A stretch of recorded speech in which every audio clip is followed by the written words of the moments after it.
నేను 10 నిమిషాలు మాట్లాడితే మంత్రులు 40 నిమిషాలు మాట్లాడుతారు. దయచేసి you have to come to my rescue sir. Sir మంత్రి గారు నాకు చాలా చక్కగా అనిపించింది అధ్యక్ష, చాలా బాగా మాట్లాడారు అధ్యక్ష. ఊకదంపుడు ఉపన్యాసం అంటే ఏదో 20 వరకు విన్నాను కానీ ఇప్పుడు చూశాను అధ్యక్ష. థ్యాంక్ యూ అధ్యక్ష. అధ్యక్ష మంత్రి గారు అధ్యక్ష మాకు మిత్రుడు అధ్యక్ష. మాకు ఆ రోజు వారు ఇక్కడున్నారు, మేము అక్కడున్నాం. రోల్ రివర్సల్ అయింది, మీరు అక్కడున్నారు, మేము ఇక్కడున్నాం. That's normal in life. మా బట్టి అన్న కానీ మా శ్రీధర్ అన్న అంటే నాకు వ్యక్తిగతంగా అభిమానం అధ్యక్ష. కాకపోతే వారు చాలా ఆవేశంగా చెప్పారు అధ్యక్ష, మేము 1 కోటి మందిని కోటీశ్వరులు చేసి తీరుతాం. చేయండి, మేము అబ్జెక్ట్ చేస్తున్నామా? కాకపోతే ప్రశ్నలు అడుగుతున్నాం వారి తరపున. 1 కోటి మంది కోటీశ్వరులు అవుతే $100 ట్రిలియన్ అవుతుంది కదా అన్న. తప్ప శ్రీధర్ అన్నది మీరు 4 కాదు తప్పేసిండ్రేమో. గవర్నర్ ప్రసంగంలో $4 ట్రిలియన్ తప్పు చెప్పించిండ్రేమో. 100 ట్రిలియన్లు అని చెప్పించేది ఉండే. గవర్నర్ ప్రసంగంలో ఎట్లయితే ఐటీ నెంబర్స్ తప్పైనాయో ఇది కూడా తప్పైందేమో చూసుకోండి అని చెప్పిన. అది కూడా తప్పైనా గంత ఆవేశం ఎందుకు అధ్యక్ష? 1 కోటి మందిని కోటీశ్వరులు చేసుడు దేవుడు ఎరుగు అధ్యక్ష. ఈ బడ్జెట్లో ఎల్లుండి బట్టిగారు పెట్టే దానిలో నెలకు 2,500 రూపాయలు ఇచ్చే మహాలక్ష్మి పథకం పెట్టండి అధ్యక్ష. కోటీశ్వరులు తర్వాత చేయండి, నెలకు 2,500 ఇవ్వ. నా కథ కాదు అధ్యక్ష. 100 రోజుల్లో చేస్తామన్నారు అధ్యక్ష. 100 రోజుల్లో నెలకు 2,500 రూపాయలు ఇస్తామన్నారు. మరి దగ్గర 800 రోజులు అయిపోయింది. ఇప్పుడన్నా నిలబెట్టుకోండి అని రాష్ట్రంలోని మహిళల తరపున అడుగుతా ఉన్నాను అధ్యక్ష. మొదటి గవర్నర్ గారి ప్రసంగంలో, తమిళిసై గారి ప్రసంగంలో ఆ రోజు చెప్పించారు అధ్యక్ష. ఏమని? 1,00,000 కోట్లు వడ్డీ లేని రుణాలు ఇస్తాం, 1,00,000 కోట్లు ఇస్తాం వడ్డీ లేని రుణాలు అని చెప్పారు అధ్యక్ష. మరి నిన్న గవర్నర్ గారి ప్రసంగంలో వడ్డీ లేని రుణం అనేది మాయమైంది అధ్యక్ష. మరి ఆ స్కీమ్ ఏమైనా ఎత్తేస్తుండ్రా? ఉంటుందా? వడ్డీ లేని రుణం ఇప్పటికి రాష్ట్రంలో 2,000 కోట్లు బాకీ ఉన్నారు. మీరు మహిళా సంఘాలకి ఇస్తారా, ఇయ్యరా? ఆ స్కీమ్ ఉందా, తీసేస్తారా? ఎందుకంటే మొదటి గవర్నర్ ప్రసంగంలో 1,00,000 కోట్లు వడ్డీ లేని రుణాలు అన్నారు. మరి నిన్నటి ప్రసంగంలో 1,00,000 కోట్లు అన్నారు కానీ వడ్డీ లేని రుణం రాకుండా జాగ్రత్త పడ్డారు, మంచి ఎడిటింగ్ చేశారు. కాబట్టి ఉన్నదా లేదా చెప్పండి అధ్యక్ష. మహిళా సాధికారత గురించి బ్రహ్మాండమైన ఉపన్యాసం ఇచ్చారు అధ్యక్ష. అట్లాగే గవర్నర్ గారి ప్రసంగంలో నిన్న మిస్ వరల్డ్ అనే కంటెస్ట్ పెట్టామని చెప్పారు అధ్యక్ష. ఇక మిస్ వరల్డ్ విషయంలో మిస్ ఇంగ్లాండ్ చెప్పింది అధ్యక్ష. నేను మిస్ ఇంగ్లాండ్ పారిపోయింది అధ్యక్ష, మన దేశం వదిలిపెట్టి పారిపోయింది. ఏమైనా అధ్యక్ష? I was made to feel like a prostitute, I was exploited అని చెప్పి మిస్ ఇంగ్లాండ్ ఇచ్చిన మాట ఇది సన్ మ్యాగజైన్ లో. ఎవరు అధ్యక్ష దీనికి బాధ్యులు? ప్రభుత్వం. కేటీఆర్ గారు 10 ఇయర్స్ మినిస్టర్ గా చేసిండు కానీ ఆ మాటలు ప్రతిసారి సత్యదూరమైనటువంటి మాటలు పెట్టి అబద్ధాలను ఊరంతా ప్రచారం చేసుకోవాలనేదే వాళ్ళ కాన్సెప్ట్. ఇవాళ మేము మహిళలకు ఒక లక్ష్యంతో పనిచేస్తున్నాం. 1 కోటి మంది మహిళల్ని కోటీశ్వరులను చేయాలనుకున్నాం. అరే ఇప్పటి వరకు టౌన్లో, రూరల్లో 57,000 కోట్ల రూపాయలు వాళ్లకు బ్యాంకుల ద్వారా, స్త్రీనిధి ద్వారా ఇవ్వడం జరిగింది. మీ లెక్క మేము రెండోసారి అధికారానికి వచ్చినాక 1 రూపాయి కూడా మీరు మహిళలే వడ్డీ లేని రుణాలు ఇవ్వలేదు. పైగా 3,000 కోట్ల రూపాయలు వాళ్ళ మీద భారం పెట్టిపోయినరు. మేము ఈ 6 నెలలకు ఒకసారి, 3 నెలలకు ఒకసారి వాళ్ళ ఇచ్చిన ఇప్పటి వరకు దాదాపుగా 1,121 కోటి రూపాయలు, 1,121 కోట్ల రూపాయలు వాళ్ళ వడ్డీ డబ్బులను, అంటే వాళ్ళ వడ్డీని పే చేయడం జరిగింది. మేము ఎగ్గొట్టలే అధ్యక్ష, చేస్తా ఉన్నాం. ఎందుకు ఇంత లేడీస్ అంటే మీకు అంత వ్యతిరేకం? అరే ఒక లక్ష్యం పెట్టుకున్నాము, ఆ లక్ష్యాన్ని, ఆ సంకల్పాన్ని రీచ్ కావాలనుకుంటున్నాము.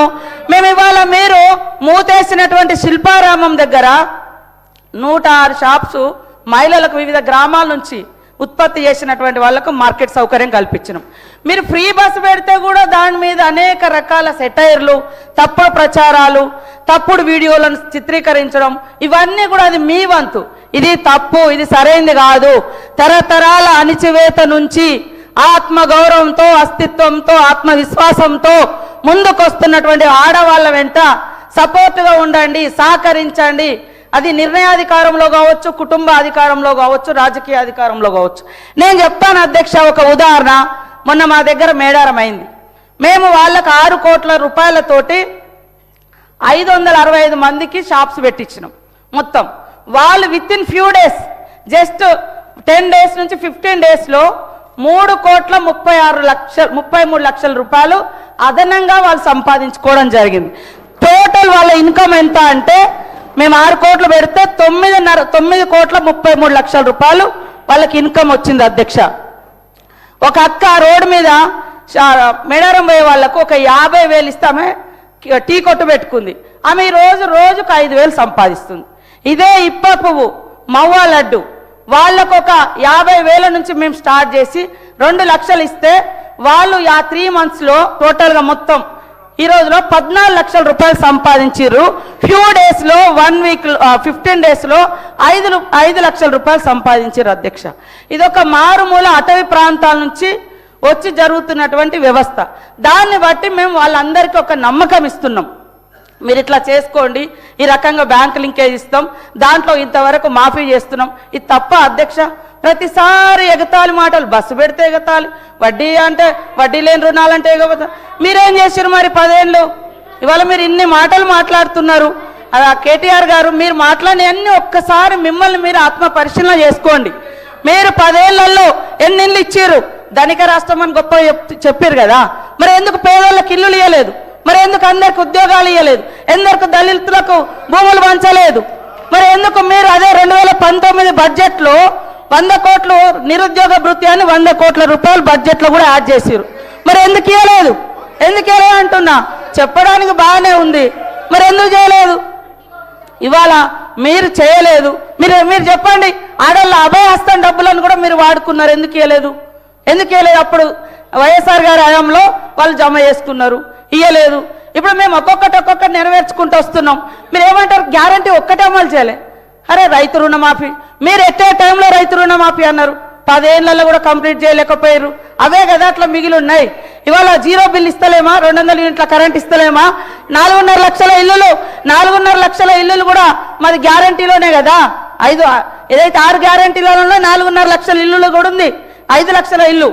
మరి మీరు ఎన్ని ఇల్లు ఇచ్చారు 10 ఏళ్ళలో చెప్పండి?